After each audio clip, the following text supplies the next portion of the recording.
لیکن جلد ہی وہ مردوں کے ایک گروہ کے پاس سے گزرے، جن میں سے ایک نے کہا، اس سست نوجوان کو دیکھو، وہ اپنے باپ کو سواری کے دوران چلنے دیتا ہے۔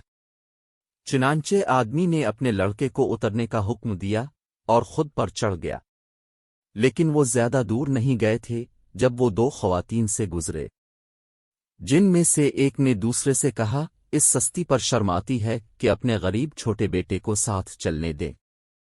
ٹھیک ہے، آدمی نہیں جانتا تھا کہ کیا کرنا ہے، لیکن آخر کار وہ اپنے لڑکے کو گدھے پر اپنے سامنے لے گیا۔ اس وقت تک وہ شہر آ چکے تھے اور راہگیروں نے طنز کرنا شروع کر دیا اور ان کی طرف اشارہ کیا۔ آدمی نے رک کر پوچھا کہ وہ کس بات کا مذاق اڑا رہے ہیں۔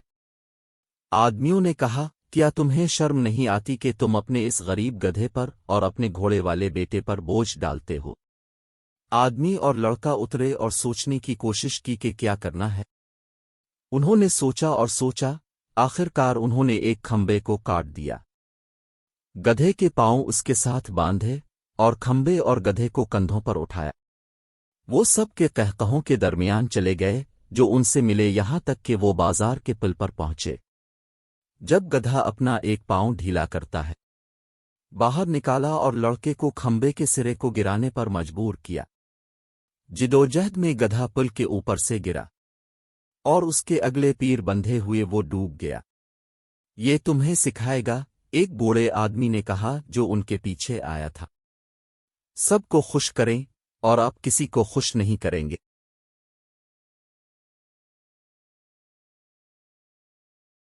مرد اور اس کی دو بیویاں۔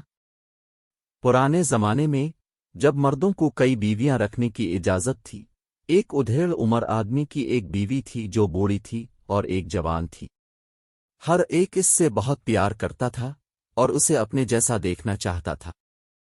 اب اس شخص کے بال سفید ہو رہے تھے جو نوجوان بیوی کو پسند نہیں تھے، کیونکہ اس کی وجہ سے وہ اپنے شوہر کے لیے بہت بوڑھا لگ رہا تھا۔ چنانچہ وہ ہر رات اس کے بالوں میں کنگھی کرتی اور سفید بالوں کو چنتی۔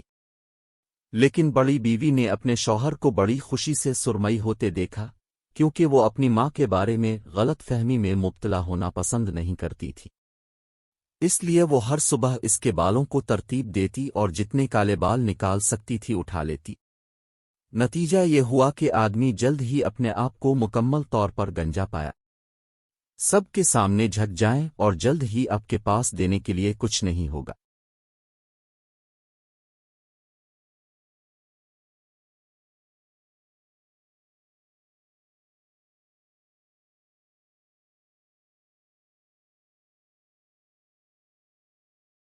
مینڈکوں کی کہانی، جنہوں نے ایسوپ کے افسانوں سے بادشاہ کی خواہش کی۔ مینڈک خود پر حکومت کرتے کرتے تھک چکے تھے۔ ان کے پاس اتنی آزادی تھی کہ اس نے ان کو خراب کر دیا تھا، اور انہوں نے کچھ نہیں کیا سوائے غضبناک انداز میں بیٹھ کر ایک ایسی حکومت کی خواہش کی جو ان کی شان و شوکت کے ساتھ ان کی تفریح کر سکے اور ان پر اس طرح حکومت کر سکے کہ وہ انہیں پہچان سکیں۔ وہ حکومت کر رہے تھے۔ انہوں نے اعلان کیا کہ ان کے لیے دودھ اور پانی کا پانی نہیں ہے۔ چنانچہ انہوں نے مشتری کو بادشاہ کے لیے درخواست بھیجی۔ مشتری نے دیکھا کہ وہ کیسی سادہ اور بے وقوف مخلوق ہیں، لیکن انہیں خاموش رکھنے اور انہیں یہ خیال دلانے کے لیے کہ ان کے پاس کوئی بادشاہ ہے، اس نے ایک بہت بڑا درخت پھینک دیا جو بڑے زور سے پانی میں گر گیا۔ مینڈکوں نے اپنے آپ کو سرکنڈوں اور گیسوں کے درمیان چھپا لیا، نئے بادشاہ کو کوئی خوفناک دیو سمجھ کر۔ لیکن انہوں نے جلد ہی دریافت کیا کہ کنگ لاگ کتنا پرامن اور پرامن تھا۔ تھوڑی ہی دیر میں چھوٹے مینڈک اسے غوطہ خوری کے پلیٹ فارم کے لیے استعمال کر رہے تھے، جبکہ بڑے مینڈکوں نے اسے ایک جلسہ گاہ بنا دیا جہاں انہوں نے مشتری سے حکومت کے بارے میں اونچی آواز میں شکایت کی۔